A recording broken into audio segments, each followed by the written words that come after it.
కృష్ణా జిల్లా వైసీపీలో నిర్లిప్తత పెరుగుతోందా? చాలా మంది ఇన్ఛార్జీలు వాళ్ళు చెప్పారా, మనం చేశామా అన్నట్టే ఉంటున్నారా?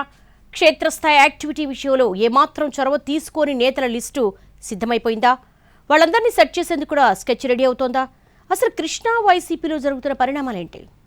ఉమ్మడి కృష్ణా జిల్లాలో వైసీపీ నియోజకవర్గ సమన్వయకర్తల పనితీరు ఇప్పుడు పార్టీలోని చర్చగా మారింది. మొత్తం 16 అసెంబ్లీ నియోజకవర్గాలుండగా 2024 ఎన్నికల్లో ఒక్క చోట కూడా పార్టీ బోణికొట్టలేదు. కూటమి పార్టీలు 100% సీట్లు గెలుచుకోగా జిల్లాలో వైసీపీ 0 అయింది. అయితే అంత ఘోరమైన ఓటమి నుంచి కూడా త్వరగా కోలుకున్న పార్టీ అధిష్టానం 2 ఏళ్లుగా ప్రభుత్వానికి వ్యతిరేకంగా పెద్ద ఎత్తున పోరాట కార్యక్రమాలకు పిలుపునిస్తోంది.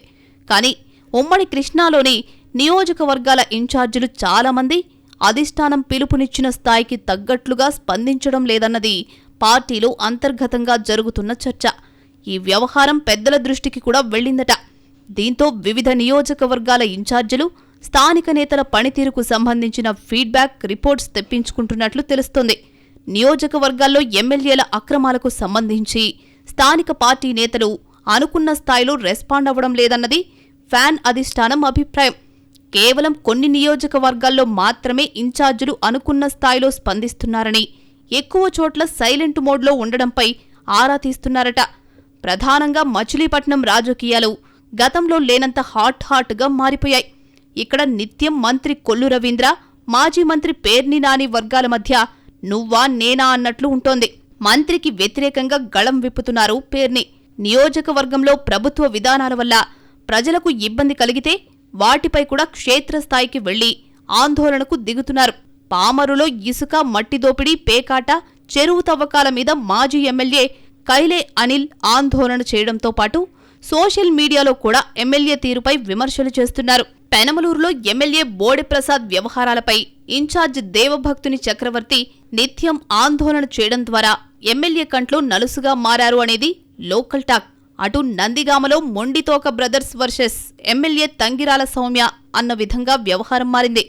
ఈ పోరులో మొండితోక బ్రదర్స్ పై స్థానికంగా పలు కేసులు కూడా నమోదయ్యాయి. అటు వల్లభనేని వంశీ కూడా ఎన్ని కేసులు పెడుతున్నా గన్నవరంలో ఇళ్ల పట్టాల సమస్యకు సంబంధించి నేరుగా జిల్లా కలెక్టర్ను కలిసి మరీ ఫిర్యాదులు చేస్తున్నారు. మైలవరంలో ఎమ్మెల్యే కృష్ణప్రసాద్, ఆయన బావమరిది పోసాని కోటేశ్వరరావు నియోజకవర్గాన్ని దోచుకుంటున్నారు అంటూ ఆరోపిస్తున్నారు జోగి రమేష్. బూడిద, మైనింగ్, మట్టి అక్రమాలకు పాల్పడుతున్నారంటూ ధ్వజమెత్తుతున్నారాయన. వీళ్లు తప్ప మిగతా ఎవ్వరూ పార్టీ ఆశించిన స్థాయిలో పనిచేయడం లేదని వైసీపీ అధిష్టానం గుర్తించినట్లు తెలిసింది. ప్రధానంగా విజయవాడ నగరాన్ని పరిశీలిస్తే ఇక్కడ్నుంచి గతంలో వెల్లంపల్లి శ్రీనివాస్ మంత్రిగా పనిచేశారు.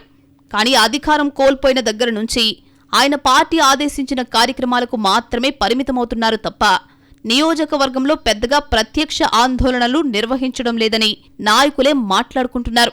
విజయవాడ సెంట్రల్ నుంచి ఇన్ఛార్జిగా ఉన్న మాజీ ఎమ్మెల్యే మల్లాది విష్ణు కూడా పెద్దగా నోరు విప్పని పరిస్థితి ఉంది అనేది లోకల్ టాక్. మల్లాది విష్ణు ఎమ్మెల్యేగా ఉన్నప్పుడు ప్రతిపక్షంలో ఉన్న బోండా ఉమా సైతం ఆయన మీద పెద్దగా విమర్శలు చేయలేదన్న సంగతి గుర్తు చేసుకుంటున్నారు స్థానికులు. ఎన్నికల సమయంలో గద్దె రామ్మోహన్ పై అనేక విమర్శలు చేసిన తూర్పు నియోజకవర్గ ఇన్ఛార్జి దేవినేని అవినాష్ ఇప్పుడు జిల్లా అధ్యక్షుడు కావడంతో నియోజకవర్గం కంటే జిల్లా వ్యవహారాలపై ఫోకస్ పెడుతున్నారట. ఇక జగ్గయ్యపేటలో కొత్తగా ఇన్ఛార్జి పదవి పొందిన నాగేశ్వరరావు, తిరువూర్ ఇన్ఛార్జి స్వామిదాస్ పనితీరు ఆశించిన స్థాయిలో లేదు అన్నది అధిష్టానం అభిప్రాయం. వీళ్లందరి పనితీరుకు సంబంధించి స్థానికంగా ఉన్న నియోజకవర్గాల అబ్జర్వర్ల నుంచి నివేదికలు సేకరించిన అధిష్టానం సైలెంట్గా ఉన్న వాళ్లని యాక్టివేట్ చేసేందుకు చర్యలు తీసుకోబోతున్నట్లు తెలుస్తోంది.